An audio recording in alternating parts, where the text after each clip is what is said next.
from making, quote, attacks on Hillary Clinton using right-wing tropes or sources. So no criticism of Hillary Clinton on the Daily Cause. Now, he goes on to say, you can talk about Bernie, just don't use any talking points from the right wing or any sources that we would consider to be right wing. Or we're going to ban you. We're going to throw you off. Don't use terms like oligarch or warmonger. You know, that right-wing stuff, you know, only right-wingers can be warmongers. You can't call Hillary Clinton a warmonger.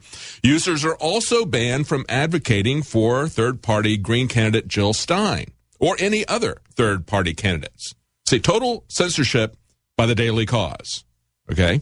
Founded in 2002, doesn't take these little brats very long to try to trash free speech. Once they get a little bit of power, they have nothing but contempt for it. Now, what's going on with third parties? We've got, as we pointed out yesterday, we had an interview with John McAfee, and we pointed out then that the Libertarians are meeting in a convention in Orlando this weekend. They will pick their nominee at convention this weekend. Last night, they began with a debate. And during that debate, Gary Johnson, who appears to be the darling of the establishment press, because why? He's an established politician, and they just want an established politician so badly, especially the never Trump people. So they want an establishment politician like Gary Johnson. And he was asked by Austin Peterson, who is also running, said, this is according to Reason Magazine, Peterson, who's been making hay with the contention that, quote, it's time for us to stop nominating failed Republicans.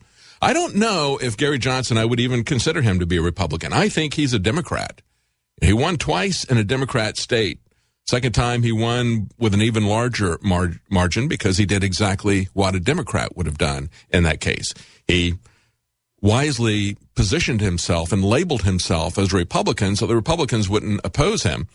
But he governed as a Democrat, and so did the guy that he is holding up, William Weld, who was a two-term governor from Massachusetts. He also governed as a Democrat. But Peterson says it's time to stop nominating failed Republicans and start nominating successful libertarians. And he got sustained applause when he challenged Johnson over saying that he wants to have William Weld, the two-term liberal governor from Massachusetts, as his vice president to running mate. He said in 2012, William Weld didn't endorse Ron Paul. He didn't endorse you. He endorsed Mitt Romney. And in 2016, William Weld, before he decided that he wanted to be a libertarian, he endorsed John Kasich. He says, why didn't your VP pick you? And Johnson came back, they said, with a rambling answer, and you can see the video if you go to Reason. He started off by saying that Weld was beyond his wildest dreams to be able to have an establishment politician. See, that's what's important to him. It's not about individual liberty. It's about saying, we've got a ticket with two establishment Republicans. Look, the Libertarian Party, and I hate to see this, the Libertarian Party this weekend is in a fight for its very soul. Whether or not it's going to mean anything or whether or not they're going to sell out for the admiration of the K Street, Wall Street lobbyist juncture, okay? That's what they want. They don't care about Main Street. They want Wall Street and K Street lobbyists to admire them. And then he went on to say this, and this is what got him booed. Gary Johnson said William Weld was, quote, the original libertarian. Okay, well, let's talk a little bit about William Weld here. It's truly amazing. As the interview yesterday, John McAfee pointed out, I haven't met a single libertarian that doesn't believe we have a right to own and keep arms. And Gary Johnson picks a man who doesn't want anyone under 21 having a gun, who doesn't believe that arms are necessary unless they're used for hunting. You can see this on the article and video that we've got of the interview. McAfee says Republicans are taking over the Libertarian Party. Yes, they are. Yes, they are. They're pandering. They want to be looked at as an established party. They have seen a massive increase in people who are interested in what they're about because they don't like Trump or they don't like Hillary or Bernie, and so people are checking them out. And so what they decide that they will do is try to present themselves as the GOP establishment.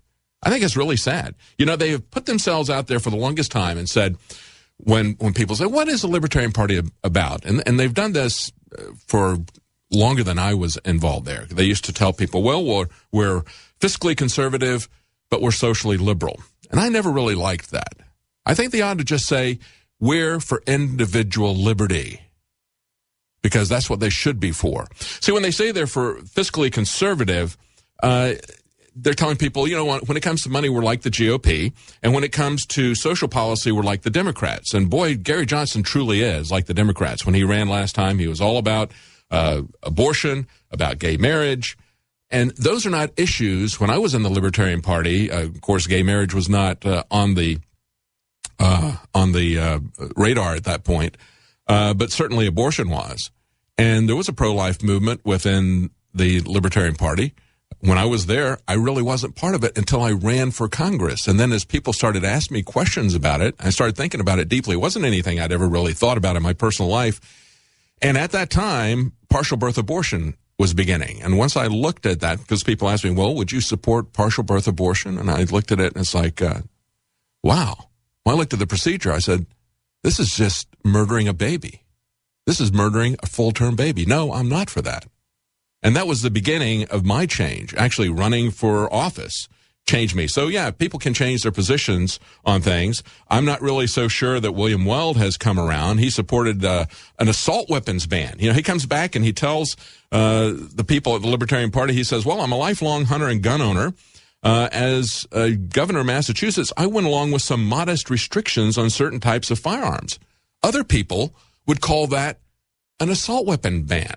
Okay, but he calls it modest restrictions on certain types of firearms. Okay, talk about a politician. Talk about throwing this stuff around. I mean, it is flying fast and furious from these guys. He says, I was deeply concerned about gun violence, and frankly, the people I represented were demanding action. So there you go. If the mob wants to take your gun, William Weld said, hey, I'm with the mob. I don't really care about your God-given rights. I don't really care about the Constitution that prohibits that. Yeah, the majority of people want to take it. See, that's the living document view of the Constitution. We don't really care what it says. It's just words. And we don't really want to be caught up with words that much. We're going to just go with what we think it should be. And he says sometimes governing involves tough choices. I had to make more than a few of those. Today, 25 years later, I would make some different choices. Notice he doesn't say that he is just unqualified support for individual liberty. That's the problem, and that's the choice that is being faced by the libertarians this weekend. Are they going to lose the fight for individual liberty? When he talks about being socially liberal and fiscally conservative, understand that the Republicans are not fiscally conservative. They are engineering the economy. And the Democrats are not socially tolerant. They're very intolerant. They want to engineer the economy just as the Republicans want to, with crony capitalism, engineer the economy for their benefit. The Democrats want to engineer our bathrooms even, okay, down to that level. They want to engineer everything so that they are in control. We need to not play into that. We need to not say, well, I'm Republican on this issue and Democrat on that issue. We need to just say we're about individual liberty. That's what the founder said. Just say, I'm about liberty, and I will take liberty before safety. I will take liberty before prosperity. Give me liberty or give me death. And I don't really care about your pragmatic arguments about safety or prosperity. I want freedom, because if I give up my liberty to get any of that you're promising me, I will never be, as a slave, prosperous. I will never, as a slave, be safe. So I don't really care about those arguments. Liberty comes first, second, third, last, always. Okay? Now, let's talk about how, and we haven't covered this in detail. We mentioned it at the beginning of the week because this came out over the weekend. Washington Post singling out one individual in Oregon, B.J. Soper. This was featured on the Drudge Report for quite a while. Primed to fight the government, a fast-growing U.S. movement aimed with guns and the Constitution. How horrible is that? You're armed with guns and the Constitution. Sounds like a bunch of bitter clingers, doesn't it? Sees a dire threat to liberty. You bet. You bet.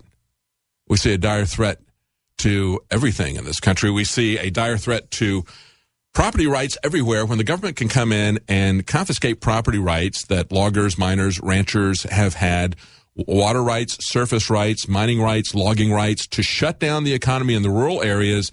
that they would violate property rights and deeds that have been in force for over a century and a half, that they would come in with a pen and just declare that they are going to take over millions of acres in state after state after state, which is what Obama is doing.